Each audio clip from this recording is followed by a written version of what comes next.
Apa saja yang dilakukan Nabi selama 19 hari? Ya, beliau yujaddidu sya'airal Islam, memperbaharui simbol-simbol Islam, menyampaikan edukasi kepada orang-orang. Ya, bahkan Nabi perintah Abu Usaid Al-Khuzai suruh melakukan revitalisasi di sekitaran Ka'bah. Ya, bahkan beliau mengirim utusan-utusan untuk diutus menemui kabilah-kabilah sekitar Mekah yang masih menyimpan berhala di pemukiman-pemukiman mereka. Kemudian Nabi bersihkan itu, ya, 300 lebih berhala yang terpancang di sekitaran Ka'bah.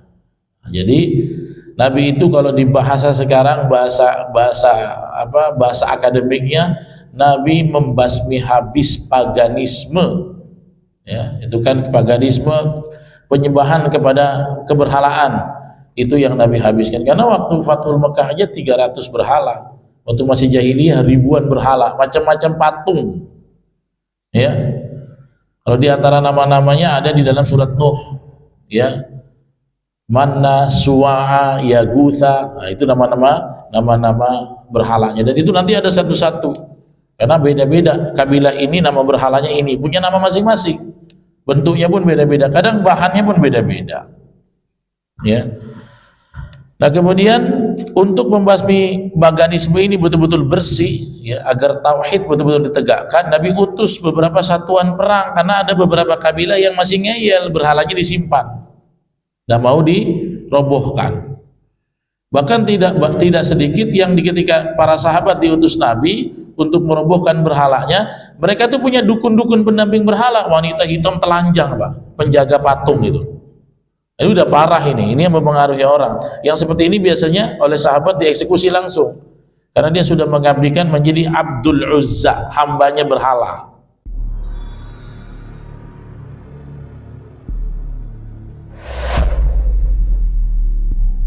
Assalamualaikum warahmatullahi wabarakatuh.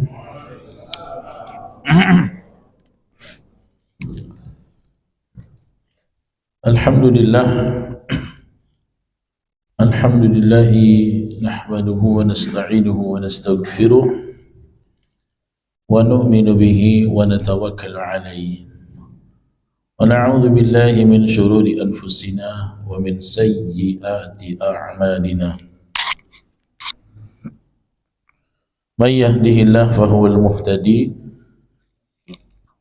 wa man yudlil falan tajida lahu waliyyan mursyida. Asyhadu an la ilaha illallah wahdahu la syarika lah wa asyhadu anna Muhammadan abduhu wa rasuluh. Allahumma salli wa sallim wa barik ala nabiyyina Muhammadin wa ala alihi wa ashabihi ajma'in, amma ba'd. Hadirin wal hadirat jamaah sekalian, bersyukur kepada Allah dengan ucapan alhamdulillah. Salawat dan salam kepada Nabi Muhammad, qudwah dan tauladan kita semua. Yang alhamdulillah, pagi hari ini kita akan lanjutkan kisah-kisah perjalanan hidup beliau, membahas tentang sirah nabawiyah yang sudah berada di penghujung ini, ya, di ujung-ujung lah, ya, di fase-fase, ya, tidak belum ujung kali, tapi di fase-fase akhir. Pembahasan kita tentang penaklukan kota Mekah atau Fathul Makkah, ya.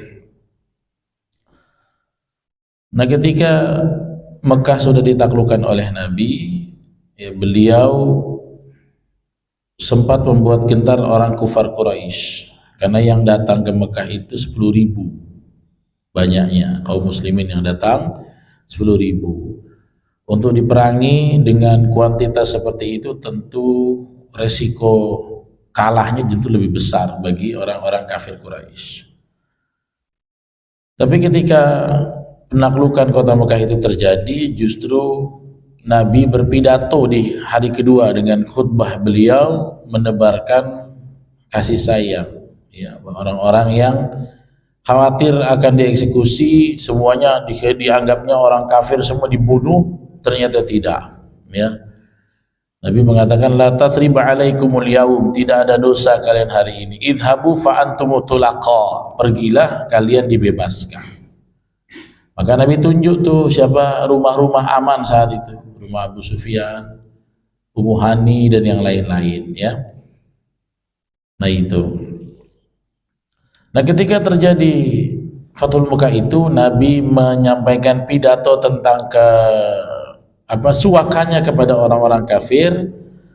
Mulai muncul dari kalangan Ansor kekhawatiran. Kenapa? Ansor ini kan tinggal di Madinah. Kalau Makkah sudah Fathul Makkah, nanti Nabi tak balik lagi. Itu kekhawatiran orang Ansor, ya. Saling kasakusuk, bahkan mereka membicarakan hal yabqa Rasulullah fi Makkah al-Mukarramah, apakah Nabi akan menetap di Makkah, ya. Dan Nabi mendengar kasakusuk mereka, ya, sehingga beliau mengatakan a'udzubillah, ya, aku berlindung kepada Allah, al-makanun lil hayah, al-makan lil maut, kata Nabi. Tempat hidup bagi saya itulah mana tempat mati saya juga. Maka Nabi mengatakan supaya orang-orang Ansor tidak gusar bahwasanya yang akan menjadi destinasi ya wafatnya beliau mengatakan dia berniat akan wafatnya di kota Madinah. Nah selanjutnya apa? Selanjutnya itu terjadi baiat, Pak, pengambilan sumpah setia, ya. Maka ketika penaklukan kota Mekah terjadi, ya, orang-orang Muslim, maka semua orang Mekah bisa buka matanya melihat sebuah kebenaran bahwa tidak ada jalan lain keselamatan kecuali jalan Islam, ya. Nah akhirnya mereka pun di sana mendeklarasikan baiat. Baiat itu artinya sumpah setia, ya. Banyak yang masuk Islam berbondong-bondong, dalam sejarah dikatakan hampir 2000-an yang masuk Islam. Setiap hari berapa puluh, berapa ratus, hampir 2000-an. Ya. Beliau membaiat orang laki-laki, wanita di mana? Di Bukit Sofa tempatnya dibaiat, didampingi oleh Umar bin Khattab. Yang laki-laki bersalaman, yang wanita tidak bersalaman. Ya, Nabi membaiat mereka semua. Muncul tuh Hindun. Ya, disitulah Hindun datang, pembunuh otak pembunuhan paman beliau Hamzah bin Abdul Muthalib, ya, istrinya Abu Sufyan. Datangnya sembunyi-sembunyi, takutnya apa? Kepergok wajah sama Nabi, ya. Tapi Nabi mengatakan, ya, aku membaiat kalian dengan syarat tidak mempersekutukan Allah dengan suatu apapun, ya. Itu yang jadi klausal baiatnya. Maka Hindun datang, ya Rasulullah, ampunilah kesalahan saya, ya. Nabi bilang, selama engkau tidak melakukan syirik, kau tidak berzina. Walaupun ketika ketemu Hindun, Nabi tak bisa pandang matanya. Bukan Nabi menendam, tidak. Ketika lihat wajah Hindun, teringat pamannya yang dibunuh oleh Hindun, bahkan mohon maaf ya, dikorek dadanya, diambil jantungnya dan digigit jantungnya oleh Hindun. Saking waktu itu memang kebengisan Hindun memusuhi Allah dan Rasulnya. Ada kok yang begitu. Wahsy juga begitu. Bahkan nanti ada Ikrimah. Nih Ikrimah ini di Fathul Makkah ini sempat lari ke Yaman. Takut dieksekusi. Malah di Yaman lari sama istrinya, sampai itu mengirimkan pengajuan amnesti sama Rasulullah. Dikabulkan sama Rasulullah, bahkan akhirnya Ikrimah balik ke Mekah masuk Islam. Ya jadi kejut saya, nggak apa-apa. Yang penting yang ditarik aja mikrofon nih, gitu ya. Nah, berapa lama Rasulullah berada di Mekah? Kurang lebih 19 hari. Ya, nah inilah dalam kitab fikih yang diambil sebagai batas maksimal kita melaksanakan jamak qasar. Batas maksimal musafir boleh berapa lama dia untuk melaksanakan jamak qasar. Saya pernah baca dalam kitab Fiqhus Sunnah yang ditulis oleh Syekh Sayyid Sabiq yang menukil 4 mazhab. Beliau itu mentarjih pendapat maksimal kalau lagi safar, Pak, boleh kita mengkodok dan mengqasar terus, itu maksimal 19 hari berdasarkan kisah Nabi di Mekah. Jadi Nabi banyak jamak qasar waktu di Mekah. Nah di hari ke-20 Kalau memang harus ke-20 itu sudah tidak diperkenankan lagi, maka harus sholat normal seperti biasanya. Ya, nah itu. Apa saja yang dilakukan Nabi selama 19 hari? Ya, beliau yujaddidu sya'airal Islam, memperbaharui simbol-simbol Islam, menyampaikan edukasi kepada orang-orang. Ya, bahkan Nabi perintah Abu Usaid Al-Khuzai suruh melakukan revitalisasi di sekitaran Ka'bah. Ya, bahkan beliau mengirim utusan-utusan untuk diutus menemui kabilah-kabilah sekitar Mekah yang masih nyimpan berhala di pemukiman-pemukiman mereka. Kemudian Nabi bersihkan itu, ya, 300 lebih berhala yang terpancang di sekitaran Ka'bah. Jadi Nabi itu kalau di bahasa sekarang, bahasa akademiknya, Nabi membasmi habis paganisme. Ya, itu kan paganisme, penyembahan kepada keberhalaan, itu yang Nabi habiskan. Karena waktu Fathul Mekah aja 300 berhala, waktu masih jahiliyah ribuan berhala, macam-macam patung.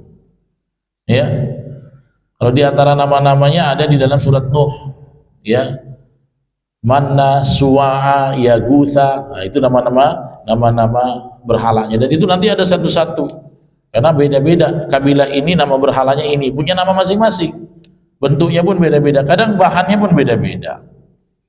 Ya. Nah, kemudian untuk membasmi paganisme ini betul-betul bersih, ya, agar tauhid betul-betul ditegakkan, Nabi utus beberapa satuan perang, karena ada beberapa kabilah yang masih ngeyel, berhalanya disimpan, dan mau dirobohkan. Bahkan tidak sedikit yang ketika para sahabat diutus Nabi untuk merobohkan berhalanya, mereka tuh punya dukun-dukun pendamping berhala, wanita hitam telanjang, Pak, penjaga patung itu. Ini udah parah ini yang mempengaruhi orang. Yang seperti ini biasanya oleh sahabat dieksekusi langsung, karena dia sudah mengabdikan menjadi Abdul Uzza, hambanya berhala. Ya, walaupun ada beberapa juga penjaga-penjaga berhala, ibaratnya kita imam masjidnya, dia penjaga berhalanya, udah terpojok, daripada dieksekusi, ya, mati mempertahankan berhala, akhirnya mereka tak bisa apa-apa lagi. Ya. Nah, yang pertama, Nabi perintahkan Khalid bin Walid untuk mendatangi berhala Uzza. Kan ada Lata, Uzza, Manna, Suwa'a, Yagutha, Ya'uqa, namanya banyak. Nah, satu Uzza di daerah namanya Nakhlah. Ya. Siapa yang diutus? Khalid, kau pergi ke Nakhlah. Nah, sampai sebelum bulan Ramadan ini berhala Uzza ini milik orang-orang Quraisy dan mayoritas Bani Kinanah. Bani Kinanah ini Uzza dia berhalanya. Ya. Penjaga ini dari Bani Syaiban penjaganya. Khalid ke sana ditemani 30 pasukan penunggang kuda, sampai di sana dirobekkan, ya, dirobohkan. Ternyata belum habis. Berhalanya dirobohkan, dukun wanita penjaga berhalanya masih ada. Mereka masih mempengaruhi orang-orang. Ketika kembali ke hadapan Nabi, melaporkan kepada Nabi, ya, Nabi bilang, setelah kau robohkan, kau masih lihat sesuatu gak? Kata Khalid, la ma ra'aitu akthar min hadza, aku gak lihat yang lebih banyak dari ini. Maka kata Nabi, engkau betul-betul belum merobohkannya, kau kembali ke sana, robohkan, kata Nabi. Nah, akhirnya dengan bergejolak Khalid pergi ke Bani Kinanah itu, ke Nakhlah itu, ya, sambil menghunus pedang. Ternyata di sana ada wanita berkulit hitam keluar keadaan telanjang, rambutnya megar mengerikan. Dia telah mengabdikan diri kepada Uzza, bahkan siap menjadi pengganti Uzza. Dia bilang, Uzza akan tolong kita, Uzza akan tolong kita. Jadi seperti orang gila mempengaruhi orang. Inilah dukun-dukun, ya, atau kuncen-kuncennya berhala. Ya. Nah, akhirnya seperti ini yang sudah tidak bisa diluruskan memang harus dibinasakan, ya, karena sudah mengabdikan diri kepada berhala. Pada bulan yang sama dikirim Abdullah bin Amr bin Al-As, ya, kemana? Ke daerah namanya Ruhat, 3 mil dari Mekah. Apa yang bersembah di sana itu Suwa'a namanya. Salah satu berhala namanya Suwa'a. Datang Amru ke sana, Amr bin As, penjaga berhala, mengatakan, kau nggak akan sanggup untuk menghancurkan Suwa'a. Kenapa? Dia akan melakukan perlindungan bagi dirinya. Ya, kenapa? Aku sama na'akallah. Ya, engkau akan mani'uka, engkau akan dihalau, engkau akan dihalangi. Akhirnya kata Amr bin Al-As, sesungguhnya sampai detik ini kau ada dalam kebatilan. Celakalah engkau. Apakah berhala ini bisa melihat? Oh bisa. Apakah dia bisa mendengar? Bisa. Akhirnya dirobohkan oleh Amr bin Al-As. Ini perintah sang Rasul Nabi Muhammad. Berhala engkau tidak bisa melindungi dirinya sendiri. Sekarang bagaimana? Kata penjaga Suwa'ah, sekarang ya Amr, saya pasrah kepada Allah dan Rasulnya. Nah, ini gak bisa ngelawan ini. Gak ngeyel seperti yang tadi. Akhirnya masuk Islam. Ya. Datang lagi, kalau tadi Uzza, Manna, ya ini apa? Suwa'a ini Manna. Sebenarnya kan Lata, Manna, Uzza ini kan orang-orang soleh yang dibikin patung, tapi dijadikan sesembahan sama mereka. Makanya Nabi betul-betul bersihkan titik-titiknya tuh, diutus. Ya, siapa nih yang diutus untuk Mannat ini? Sa'ad bin Zaid al-Ashhadi, didampingi 20 orang. Di mana terletaknya? Di Musallal. Ya.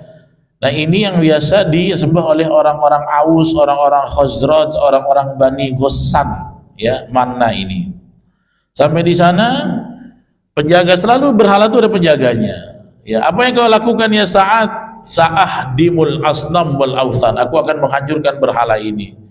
Tiba-tiba sama, ketika mau dihancurkan ada pelindungnya, wanita berkulit hitam, telanjang tuh, mereka tuh begitu. Menyembah berhala sambil menggerakkan rambutnya, sambil mendoakan kecelakaan kepada saat yang mengeksekusi, dia tepuk-tepuk dadanya. Ya. Sekarang ditanya oleh Sa'ad, apakah Manna bisa berbuat sesuatu? Dia akan melindungi dirinya, engkau akan dihalau. Ternyata apa? Dihancurkan pun gak bisa ngapa-ngapain lagi. Ya. Nah setelah pulang dari misinya, Khalid bin Walid menghancurkan Uzza. Ya. Kemudian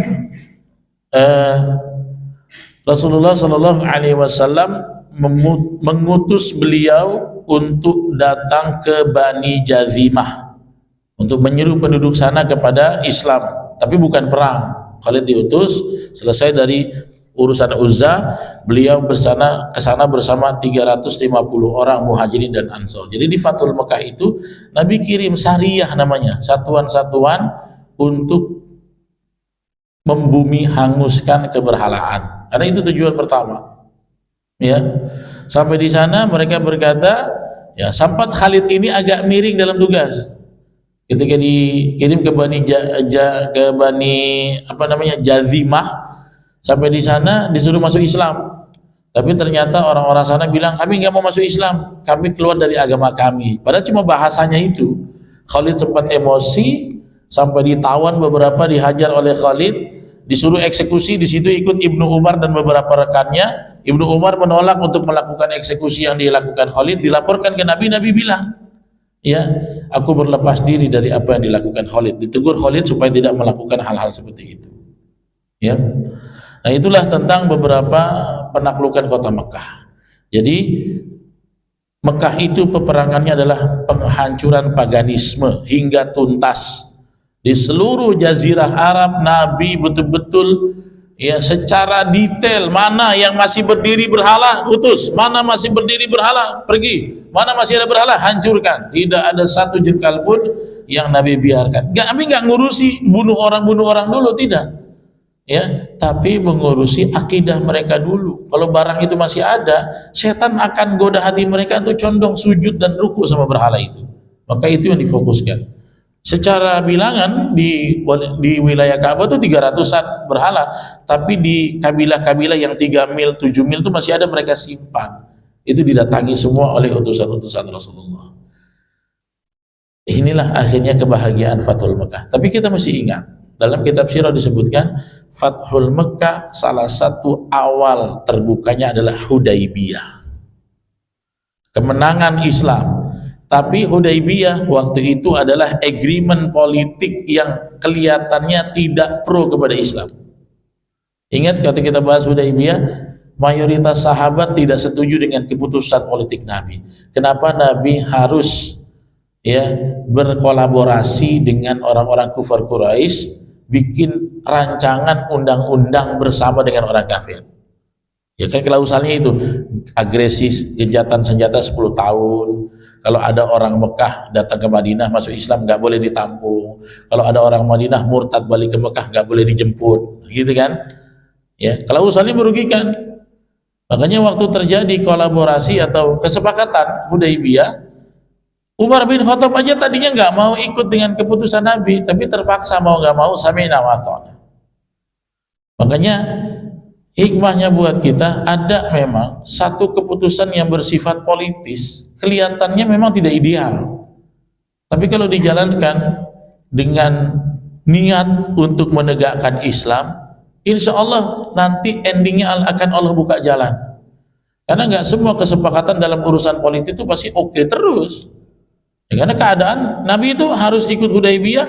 Waktu itu kan sahabat-sahabat udah pengen umrah, udah kangen, akhirnya harus bayar dam, sudah niat umroh gagal umroh, tapi nggak apa-apa, kita mundur dulu selangkah untuk kita maju 1000 langkah. Waktu itu orang-orang ini, kok Nabi kok mau bikin kesepakatan sama orang kafir? Mana boleh kita agreement dengan orang kafir, ini urusan politik. Sabar. Makanya di kitab Sirah ketika Fathul Mekah diangkat lagi nih, diangkat lagi ya, bahkan kata-katanya gini ya, sulhu Hudaybiyah ya awwalu syai'in ya fi hadhihi an-nasr al-kabir. Hudaybiyah merupakan awal terjadinya kemenangan besar di Fathul Mekah. Disebut begitu dalam kitab Sirah. Jadi kita jangan lupa sejarah. Emang ada keputusan politis Nabi yang waktu itu nggak disetujui banyak, akhirnya mereka terpaksa, tapi ternyata mendatangkan kemaslahatan di Fathul Mekah. Itu kan dukungan berbalik, Pak. Tadinya yang jadi sekutu-sekutu Quraisy balik jadi sekutu, jadinya musuh sama kita, jadi bela kita. Kenapa? Karena ketika perjanjian Hudaybiyah itu ditegakkan, orang Quraisy banyak yang melanggar, gencatan senjata, tapi dia bunuhi beberapa kabilah-kabilah. Akhirnya apa? Orang yang tadinya dukung ke sana balik dukung ke kita, ke orang Islam. Kekuatan kita makin besar. Sehingga di Fathul Mekah itu sekutu udah backup kita semua. Quraisy nggak ada kawan. Ya. Nah, ini harus menjadi pelajaran kita. Nah, Fathul Mekah ini membuka mata manusia, mengungkap tabir-tabir yang selama ini tidak mereka lihat. Bahkan tabir itu dilihat langsung oleh kafir Quraisy. Ternyata Muhammad ketika berkuasa aman. Tidak diktator, tidak otoriter, ya. Beliau tetap memberikan banyak kesempatan. Bahkan kekuasaan yang sudah ada di tangan kaum muslimin saat itu, ya, betul-betul membuat Nabi menguasai keadaan, tapi tidak memperburuk keadaan. Beliau malah memberikan kenyamanan buat orang-orang di Mekah. Makanya ribuan, ya, Nabi itu 19 hari di sana. Pertama datang 10.000, pulangnya sudah belasan ribu, karena banyak yang akhirnya menyatakan diri masuk Islam. Nah itu ya, nah itu diantara Fathul Mekah. Nah setelah Fathul Mekah ini barulah masuk tahapan yang baru, namanya tahapan ketiga. Fathul Mekah selesai, ini tahapan terakhir dari kehidupan Rasulullah. Jadi kan pertama fasenya fase Mekah. Ya, fase Mekah 13 tahun, kemudian fase Madinah versi 1 perang. Fase Madinah versi 2 Hudaybiyah, perang Ahzab, perang Hunain belum habis ini. Perang Bani Quraidah melawan Yahudi, ya, perang Tabuk, ya, melawan Romawi, ya, dilakukan tuh saat sedang gencatan-senjata, dan ini adalah tahapan-tahapan yang terakhir, ya. Jadi Fathul Mekah itu batas penentu antara batas sebelumnya dan sesudahnya. Fasenya sudah berbeda. Kalau waktu itu tertindas, saat Fathul Mekah kekuasaan sudah di tangan Nabi. Kalau awal-awal di fase pertengahan Nabi cuma menguasai Madinah, ketika Fathul Mekah, Mekah Madinah sudah di tangan Nabi, dua-duanya. Ya, dan lembaran itu semakin berkaitan. Nah, setelah Fathul Mekah masih terjadi perang. Apa itu? Perang Hunain. Makanya dibagi dua, tahap terakhir itu tentang perjuangan peperangan, yang kedua lembaran kabilah-kabilah berlomba-lomba masuk Islam. Sampai Nabi meninggal tuh nanti itu nuansanya orang banyak masuk Islam. Nah, setelah Fathul Mekah terjadilah namanya Ma'rakatul Hunain, perang Hunain. Di dalam Al-Quran juga disebut, ya, di surat At-Taubah disebut. Ya, jadi kenapa? Karena perang Hunain ini awalnya dari tamparan keras yang dirasakan bangsa Arab, Mekah maupun di luar Mekah. Bahkan banyak kabilah sekitar Mekah itu nggak percaya kok Muhammad bisa menang ini. Ya, yang mereka itu melihat tidak tahu secara utuh. Muhammad itu kan dari Madinah, nggak banyak orangnya, nggak banyak sekutunya, kok bisa menang? Nah, akhirnya ada beberapa kabilah orang Arab yang masih kafir, mereka itu punya nyali yang kuat dari kalangan Bani Hawazin namanya. Ya, ada dua, Bani Hawazin dan Bani Thaqif. Ya, makanya ada namanya Thaqifah. Bergabung dengan Bani Sa'ad bin Bakar. Nah, Sa'ad bin Bakar ini tempat Nabi pernah kecil di situ beberapa tahun. Namanya Bani Sa'ad bin Bakar. Nah, ini kabilah-kabilah nih di luaran Mekah ini berkoalisi. Untuk apa? Kita yang masih ada nyali, ayo kita perangi Muhammad. Dia tidak sebesar yang kita takutkan. Bergabunglah Bani Hawazin motornya, kemudian Bani Thaqif, Bani Sa'ad bin Bakar, beberapa dari Bani Hilal. Bani Sa'ad bin Bakar ini tempat Nabi dulu kecil, yang Nabi disusui. Ya, siapa nama ibunya? Halimatu Sa'diyah. Nah, Sa'diyah itu nama tempat, Sa'ad namanya. Ya, Sa'ad. Makanya disebut Bani Sa'ad. Nah, disitulah tempat beliau pernah disusui. Tapi ternyata petinggi-petinggi di sana kan nggak semuanya Islam. Nah, mereka berkoalisi dengan Bani Hawazin dan Bani Thaqif. Ya, mereka ingin melakukan perlawanan, bahkan bukan tunggu perang, mereka siap untuk mendatangi Mekah. Ya, siapa pasukannya? Paling tinggi namanya Malik bin Auf. Dia sudah merencanakan, mari kita serang orang-orang Muslim. Dia bangkitkan pasukan, dia keluarkan harta benda, ya, kemudian mereka kerjasama. Nah, kerjasama dengan satuan pasukan musuh di Autas. Di Autas ini ada satu orang udah tua buta lagi, namanya Duraid, ya, bin Simmah. Duraid bin Simmah. Dia orang tua, buta, tapi pakar geostrategi perang. Diangkat oleh pasukan-pasukan musuh ini, Duraid, kau belikan strategi. Makanya sempat Nabi itu di perang Hunain sempat keteter, sempat buyar. Nabi sempat ditinggal orang-orang, sampai tinggal puluhan orang di perang Hunain. Karena apa? Canggihnya si Duraid ini dalam geostrategi militer. Namanya Duraid. Nah, dia buta, cuma dia konsep. Karena dia pengalaman dalam perang, dia sudah buta, tapi dia konsep perangnya, strateginya memang jitu. Ya. Nah, akhirnya dikirimlah orang-orang. Pemimpinnya namanya Malik bin Auf, ya, yang menjadi strategi pertahanannya dan namanya Duraid, ya.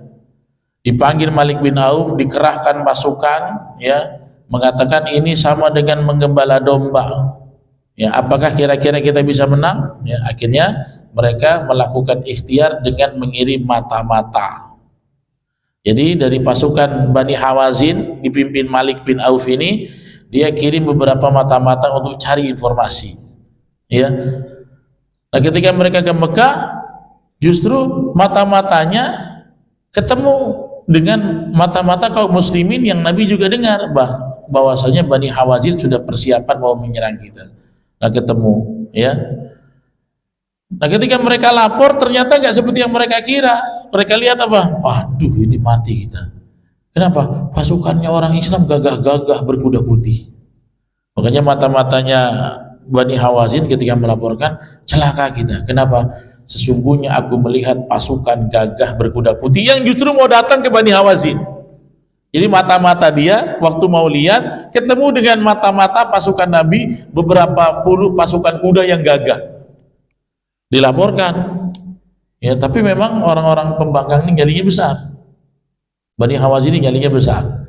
Mereka tidak ekspektasi sebenarnya tentang itu. Nah, akhirnya pada tanggal 6 Syawal 8 Hijriah ya, Rasulullah meninggalkan kota Mekah. Itu bertepatan hari ke-19 semenjak beliau masuk dan Fathul Mekah. Berapa orang yang berangkat? 12.000. Nah, tadi 10.000. Setelah 19 hari yadkhuluna fi dinillahi afwaja, menjadi 12.000 ya, berangkat. Dari mana? Yang 2.000 penduduk Mekah yang masuk ke dalam Islam. Beliau pinjam 100 baju besi ya, dari siapa? Sofwan bin Umayyah, anaknya Umayyah bin Khalaf, orang jahat ini ya tadinya ya. Nah, akhirnya datang mata-matanya Nabi, keadaannya seperti ini seperti itu ya, mereka membawa ini membawa itu. Nabi bilang itu nanti harta rampasan perang yang akan didapatkan oleh orang-orang kaum muslimin, karena memang di perang Hunain ini ghanimahnya gede-gedean, luar biasa. Nah, orang-orang yang baru masuk Islam sama Nabi itu nanti dapat ghanimah besar, walaupun orang Ansor ngiri ya, kayak Abu Sufyan tuh dapat ghanimah 100 unta. Banyak nggak tuh Pak? Unta tuh satu berapa ya? Kalau sapi berapa sapi? 21. Unta sama sapi berhal mana Pak? Unta ya. 30 nggak dapat ya unta ya? 50. Waduh. 100-an itu unta merah. Ini unta biasa. Kalau 50 kali 100, Abu Sufyan dapat segitu Pak setelah perang Hunain. Nah, tapi kita belum lihat ya perang Hunain ya. Nah, akhirnya sampai ke Hunain ya, melewati beberapa rute, Zatu Anwat dan yang lain-lain ya. Tapi sayangnya orang-orang Islam ini terlalu pongah saat itu Pak. Kenapa? Merasa pasukannya banyak. Oh, kita waktu di Badar 300 lebih menang lawan 1.000. Di Ahzab kita 3.000 menang lawan 10.000. Nah, ketika di perang Hunain ini mereka bilang, mereka anggap kita banyak, kita pasti menang. Ya. Ternyata banyaknya itu ya tidak membuat menjadi menang. Tapi yang memenangkan adalah waman nasru illa min indillah. Kemenangan itu di sisi Allah. Makanya diturunkan oleh Allah surat Al-Taubah ayat 62 sampai 65. Ya. Dibilang apa di situ? Allah katakan, laqad nasarakumullahu fi mawatina katsira. Sungguh Allah telah memenangkan kalian di banyak peperangan. Tapi ada satu peperangan, kata Allah apa? Wa yauma Hunainin. At-Taubah ini 62. Wa yauma Hunainin id a'jabatkum kathratukum. Tapi ingatlah di perang Hunain kalian takjub dengan banyaknya jumlah. Tegur kan? Makanya jangan merasa hebat dengan banyaknya. Ya. Id a'jabatkum. A'jabat itu dari kata ajib. Kalian takjub dengan banyaknya kalian. Falam tugni ankum syai'a. Ya, tapi tidak bisa mencukupkan kalian dari apapun. Sampai kepepet sempat. Wa daqat 'alaikumul ardu bima rahubat. Dan kalian merasakan bumi itu sempit. Tsumma wallaitum mudbirin. Kalian lari ke belakang. Makanya di perang Hunain Nabi datang ke satu bukit, sementara si Duraid ini sudah tempatkan musuh gerilya di dalam bukit. Nggak kelihatan ya, kayak kita dulu Indonesia perang gerilya kan tidak masuk ke hutan. Jadi ketika Rasulullah ya, kalau nggak salah namanya bukit Annat ya, sampai ke sana beliau dan kaum muslimin tidak tahu kalau di perbukitan gunung itu sudah dipenuhi pasukan musuh. Strateginya Duraid tadi itu si buta, ahli geomiliter. Akhirnya dihujani panah tanpa mereka tahu dari mana anak panah. Dan itu Bapak Ibu, yang 12.000 lari semua, hanya tinggal di bawah 100, tinggalin Rasulullah. Makanya ayat tsumma wallaitum mudbirin, kalian berbalik, mudbirin dari kata dubur, ke belakang lari. Sementara kan tercela lari dalam perang. Nabi ditinggal. Sampai Nabi itu waktu itu naik bagol, naik keledai. Nabi pecut keledainya, kalau kalian pergi semua biar aku adalah Rasulullah. Nabi mau terjang itu, ditahan oleh Ibnu Abbas, ditahan oleh sahabat, kali kekang, jangan Rasulullah, tunggu sampai pasukan datang. Baru datanglah 80 orang, 90 orang, 100 orang. Hampir mereka ketir-ketir di perang Hunain. Bapak ingat ayatnya itu, Pak? Makanya dalam pertarungan perjuangan Islam, bukan kuantitas yang membuat kita menang, tapi kualitas hubungan pasukan atau kitanya pejuang dengan Allah.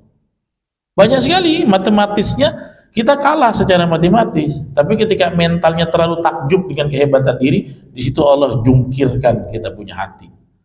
Nah, di ayat berikutnya Allah bilang, "Tsumma anzalallahu sakinatahu ala rasulih." Kemudian Allah tolong dengan diturunkan sakinah kepada sang Rasul. Nabi dibuat tenang. Tadinya kan Nabi sudah galau. Oh, kalian lari, biar aku yang maju sendiri. Ditahan oleh Ibnu Abbas. Jangan, tunggu, kita berkumpul. Sampai akhirnya 90, 100 orang, makin 100 kumpul lagi. Disitulah baru kekuatannya menjadi besar. Ya Allah bilang, "Tsumma anzalallahu sakinatahu ala rasulihi wa 'alal mu'minin." Allah turunkan ketenangan kepada sang Rasul, kepada orang beriman yang tadinya takut. Dikasih ketenangan, balik lagi mereka. Rasulullah, jangan tinggalkan Rasulullah, jangan tinggalkan Rasulullah. Wa anzala junudan lam tarawha, dan Allah turunkan tentara-tentara yang tidak mereka bisa lihat. Amin, di perang Badar kan? Ya. Akhirnya apa? Wa'adzabal ladzina kafaru. Allah menghukum orang-orang kafir. Wa dzalika jazaa'ul kafirin. Demikianlah balasan untuk orang-orang kafir. Surat At-Taubah 62 sampai 65. Akhirnya kemenangan diraih, ya. Setelah perang Hunain. Nah, berapa total kemenangan perang Hunain ini? Luar biasa, fenomenal. Nabi mendapat 6.000 tawanan. Jadi 6.000 itu jadi budak tuh. 24.000 onta. Banyak, 24.000. Kalau tadi kita kali 50 juta, banyak nih perang Hunain. 40.000 domba dan 4.000 uqiyah.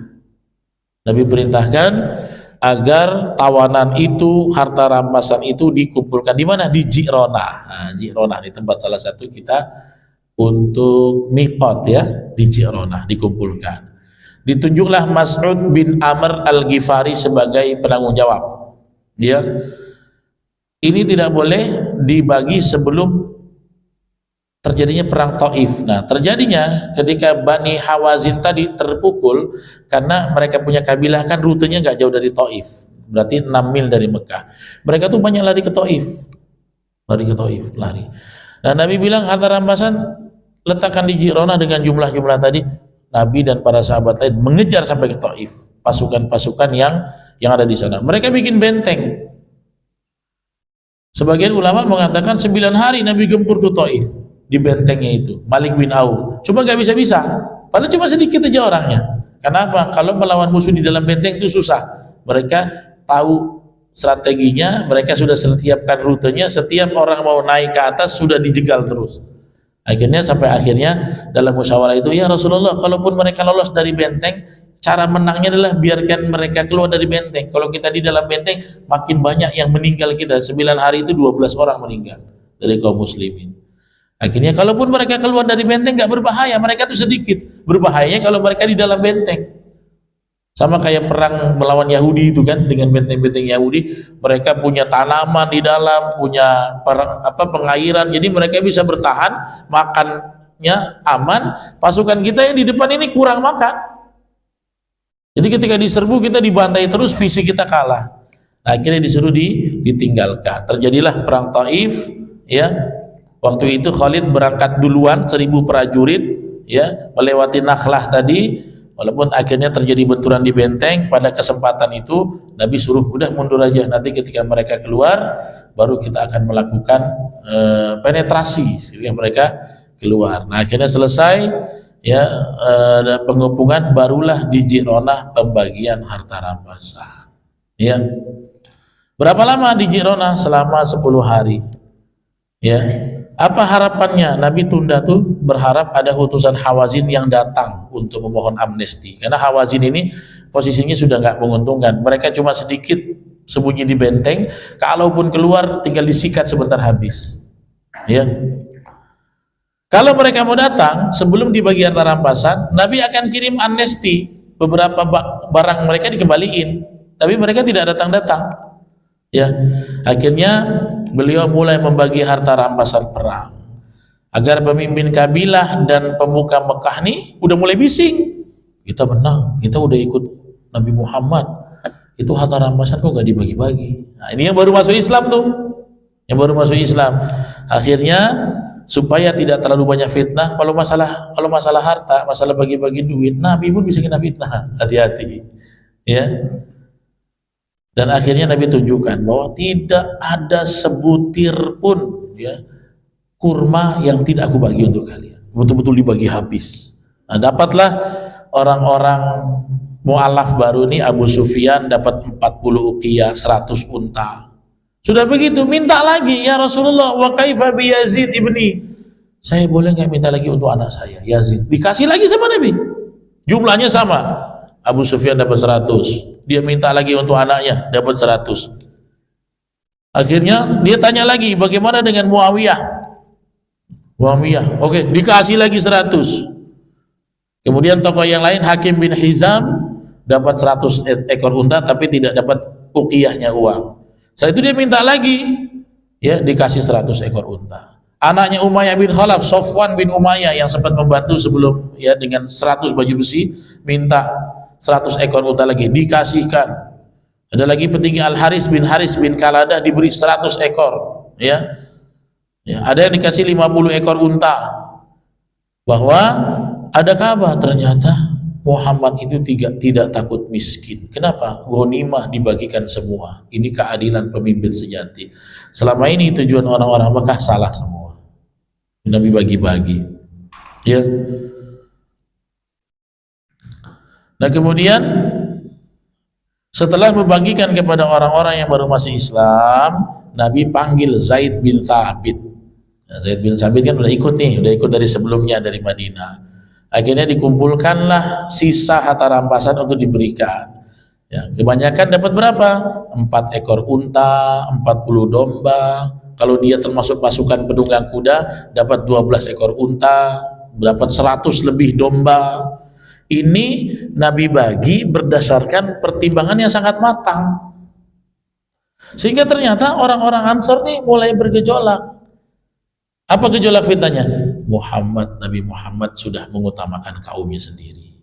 Kenapa? Kita yang berjuang nampung beliau, masa cuma dapat 12 ekor unta, 15 ekor unta. Ya, Abu Sufyan baru masuk Islam dapat 100 ekor unta. Akhirnya adalah beberapa interupsi gejolak di bawah. Nih Pak, makanya Bapak jadi pemimpin nih susah. Udah sebijaksana seadil Nabi aja, masih ini anggaran nggak berpihak, kan gitu ibaratnya kan? Oh, di sana dikasih APBD sekian, kami tidak gitu Pak. Rasulullah tuh pelik masalah harta juga. Akhirnya sampai diriwayatkan dari Ibnu Ishaq, Nabi mengatakan gini, ya, nu'ti ilaihim amwalan wa inni minkum. Aku kasih mereka. Kenapa? Karena dunia aku kasih untuk mereka. Tetapi untuk kalian wahai orang Ansor, diri aku bersama kalian. Nanti aku pulang sama kalian. Kalian mau yang mana? Aku ambil jatah yang banyak untuk kalian orang Ansor, tapi aku tinggal bersama orang Mekah. Nangis Pak orang Ansor. Mereka mengatakan tidak ada nikmat yang terbesar kecuali kita bisa tinggal satu negara bersama Rasulullah Shallallahu Alaihi Wasallam. Jadi Nabi itu pertimbangannya luar biasa. Biar dikasih semua orang yang tinggal di Mekah yang baru masuk Islam. Yang pertama, supaya mereka itu makin cinta dengan agama, makin kuat percayanya kepada Rasulullah sebagai pemimpin, kan gitu kan? Tujuannya kan itu, menaklukkan hati-hati yang memang lihat Abu Sufyan udah dikasih 100 masih minta. Memang tujuannya masih, keikhlasannya kan belum muncul. Orang Ansar udah teruji Pak. Nabi nggak punya apa-apa, sahabat nggak punya apa-apa, Muhajirin ditampung. Kemudian yang kedua, Nabi akan pulang sama kalian. Kalian mau harta atau ingin Rasul? Kalau ingin Rasul dikasih semua buat kalian, tapi Rasul kembali ke Mekah. Mau pilih mana? Maka mereka akhirnya menangis. Kenapa? Tidak ada nikmat pemberian dari Allah yang paling besar kecuali Rasul tinggal bersama kita, bisa tidur bersama kita, hari-hari bersama kita. Nah, itu di perang Hunain. Akhirnya orang-orang Ansor mengerti. Inilah kebijaksanaan Nabi. Ternyata memang tepat. Coba bayangin, Pak. Kalau tadi dibagi banyak kepada orang Ansor yang baru masuk Islam, ya. Jadi orang Ansor ini sempat suudzon. Nabi dikatakan Nabi berpihak pada kaumnya. Tidak. Keberpihakan paling besar sayangnya Nabi sama orang Madinah. Nabi tidak akan stay di Mekah. Nabi akan pulang ke Madinah. Padahal kalau saya tanya bapak-bapak, Nabi bisa nggak tinggal di Mekah? Bisa. Lebih senang. Tapi komitmen beliau ketika mendirikan negara Madinah, Nabi tetap berada di sana. Ya. Nah, setelah harta rampasan selesai dibagi, beberapa orang Hawazin datang masuk Islam. Ya, ada 14 orang di sana. Ya, kemudian mereka mengajukan beberapa tawanan yang 6.000 itu untuk dibebaskan. Ya, sebagian Nabi bantu, sebagian masuk Islam, ya, dan yang lain-lain. Nah, setelah itu, ya, akhirnya Rasulullah melakukan umroh setelah perang Hunain dan langsung kembali ke Madinah. Ya, berapa lama tadi di Mekah? 19 hari. Ya, dihitung dengan perang Hunain, kemudian perang Taif itu kurang lebih 10 hari. Jadi 29 hari barulah Rasulullah melaksanakan umroh itu setelah itu kembali ke Madinah. Nah, ini nanti akan kita bahas lagi tentang pengiriman utusan setelah Nabi selesai dari Fathul Mekah. Insya Allah nggak banyak lagi, Pak. Insya Allah nggak banyak lagi. Mudah-mudahan kita bisa habiskan. Walaupun ada beberapa perang Tabuk itu belum ternyata. Ya, perang Tabuk, perang yang cukup besar. Ya. Ada pertanyaan, silakan. Iya. Waalaikumsalam. Sejak kapan haji itu seperti sekali sadar hukumnya? Pada waktu itu Bapak sudah dianjurkan. Kapan dibangun lagi replika dari asal sebagai dari lempar jumroh? Terima kasih. Assalamualaikum warahmatullahi wabarakatuh. Waalaikumsalam warahmatullahi. Kalau revitalisasi pembangunannya kan memang mutakhirin di zaman-zaman sekarang ini. Nah, kalau hajinya itu memang setelah Fathul Mekah, Nabi sudah mulai, makanya seumur hidupnya ada 2 riwayat. Nabi itu haji 2 kali. Ada yang mengatakan Nabi haji 1 kali, umrohnya 2 kali. Tapi ada yang mengatakan Nabi haji sekali, umroh 4 kali. Makanya pendapat-pendapat itu yang menjadi dasar tentang Nabi aja haji nggak sering-sering. Kalau kita sudah pernah haji, sudah pernah 2 kali, gak usahlah berangkat terus. Kesian kuotanya buat orang yang lain, atau kalau kau ada duit, kau hajikanlah orang lain yang butuh gitu ya. Nah, makanya kalau pelaksanaan hajinya setelah itu, ya Nabi sempat haji, bahkan kan sebelum meninggal 90 hari Nabi haji wada terakhir, ya. Nah, itu pelaksanakan hajinya. Tapi memang keadaannya belum seperti sekarang. Pembangunan itu terus berlanjut. Saya kurang tahu kalau kapan tempat melontar jumroh itu diperbaharui. Saya kurang tahu. Tapi dulu di zaman Nabi itu sofa marwahnya kan masih tanah, jalannya masih tanah dan yang lain-lain. Kemudian masih panas, masih panas. Kalau sekarang kita sa'i sudah dingin, sejuk. Kalau kita sa'i malah kedinginan, mau kencing terus. Ya, semuanya sudah enak. Nah, nanti kita akan bahas bagaimana hajinya Nabi juga ada di sirah ini, berapa kali beliau melaksanakan haji dan apa yang beliau lakukan. Termasuk umrohnya nih, umrohnya belum dibahas. Sebelum pulang Nabi melaksanakan umroh. Nah, apa-apa yang terjadi saat umroh nanti kita akan bahas di pekan depan insya Allah, ya, setelah terjadi tragedi di Ji'ronah, pembagian harta rampasan perang. Saya kemarin pernah ketemu orang tua kita masih hidup, sekarang ikut ngaji pengajian sama saya, namanya Atuk Raja Rahmah. Beliau itu orang tuanya Jenderal Raja Erisman. Tahu kan, Pak? Di Kebri ini kan yang jenderal kan ada beberapa ya, Pak Yan Fitri Kapolda, kemudian ada lagi Pak Raja Erisman, tapi udah pensiun. Itu ibunya namanya Atuk Raja Rahmah, ya. Itu beliau pernah ceritakan tahun 70-an, ya, bagaimana haji di tahun-tahun dulu itu tak ada katanya. Atuk tengok tak ada hotel-hotel macam sekarang, katanya nggak ada. Jadi di depan-depan sekitaran Mekah tuh masih banyak rumah-rumah penduduk. Sekarang sudah hotel, gedung-gedung semua. Saya mendengarnya, jujur aja saya belum banyak tahu, karena ketika saya kan termasuk orang yang generasi Gen Z gitu ya. Saya nggak tahu yang dulu-dulu. Nah, kemarin dia umroh sempat bareng sama saya satu pesawat walaupun travel yang lain. Dia lihat, udah beda. Nah Ustadz, kalau dulu nggak seperti ini, ya dulu banyak perjuangan karena beliau tahu bagaimana haji di tahun 60-70-an. Ya, udah pakai pesawat sebenarnya. Sudah pakai pesawat, kecuali yang di bawah itu memang pakai laut ya. Pakai laut tuh sampai 40-60 hari perjalanan. Jadi hajinya panjang. Ya, kalau kita kan sekarang cuma 10 jam ya. Nah, saat itu saya tanya berapa jam, sama kurang lebih jamnya. Ya teman, pesawatnya tidak sebesar itu. Dan banyak perubahan.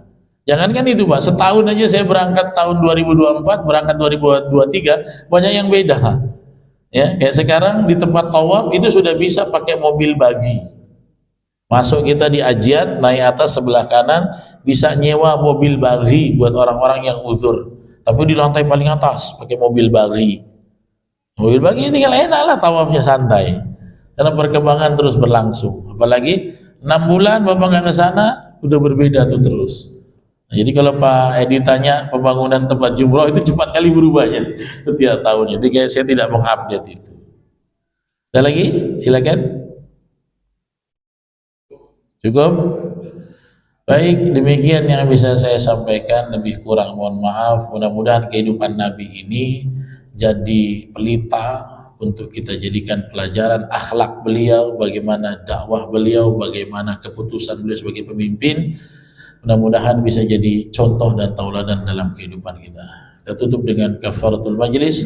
Subhanakallahumma bihamdik, asyhadu an la ilaha illa anta, astaghfiruka wa atubu ilaik. Assalamualaikum warahmatullahi wabarakatuh.